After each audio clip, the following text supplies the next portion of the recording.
Barcelona, Spain, CNN. The Spanish government has taken its first steps to impose direct rule on Catalonia, firing its police chief and nominating the deputy prime minister to take control of the region in an unprecedented effort to quash its attempts at secession.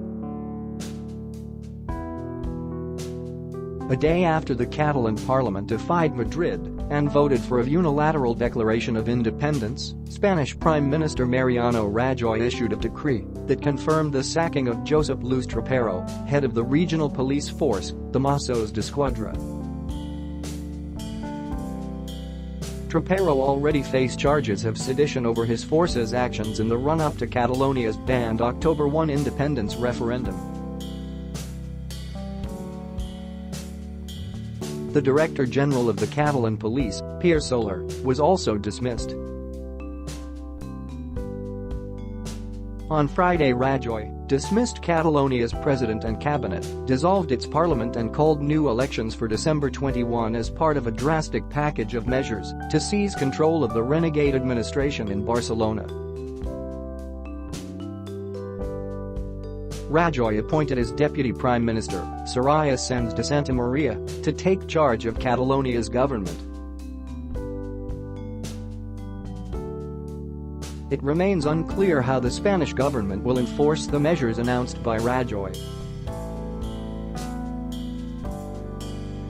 A tough crackdown could risk a repeat of the violent scenes that played out in Catalonia on October 1, the day of the disputed referendum, when national police were brought in.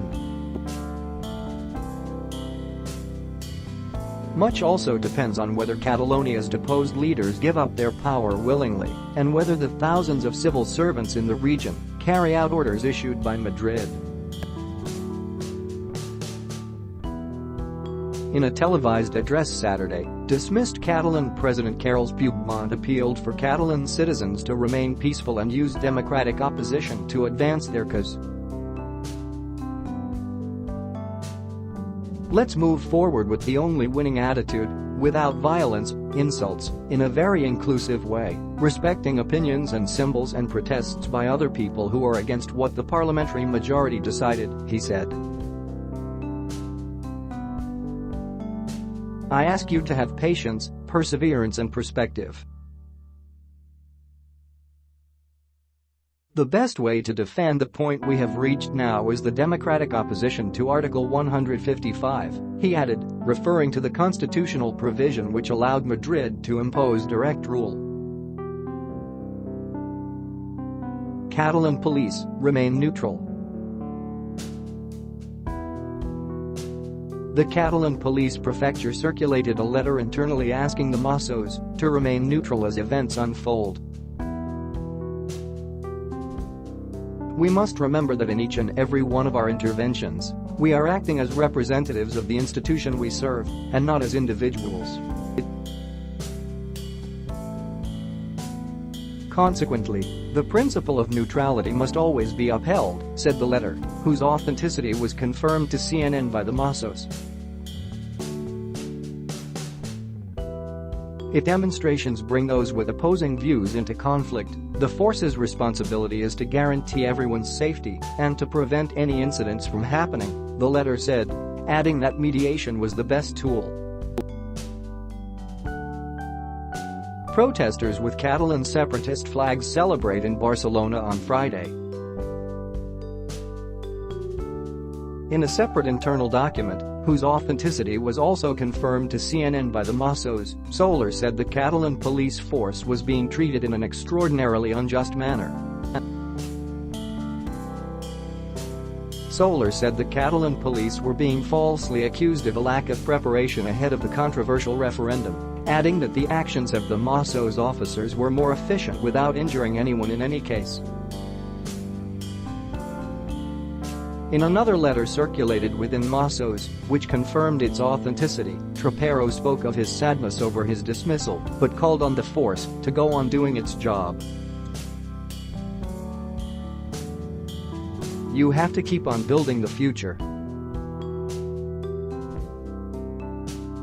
The commanders who take over will help you do that, and I ask you to do what you always did, to be loyal and understanding with their decisions, he said. Trapero's deputy, Ferran López, has been appointed to head the Catalan force in his place, under the authority of the Spanish Interior Ministry. Dismissed Catalan police chief Josep Lluís Trapero, pictured on October 16, is accused of sedition. The Spanish government's moves came hours after the Catalan parliament voted to form the Catalan Republic as an independent and sovereign state. Opposition lawmakers boycotted the vote.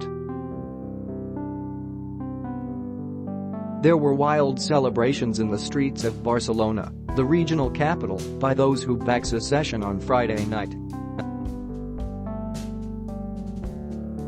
Rival demonstrations into the night were held by those who favor unity with Spain. The secessionist movement has deeply divided Catalonia, one of Spain's wealthiest regions. Some 90% voted in favor of independence in the disputed referendum, but turnout was only 43%. Anti-independence demonstrators gathered in Madrid on Saturday to call for unity. Many held Spanish flags aloft, while others carried placards saying no to the coup,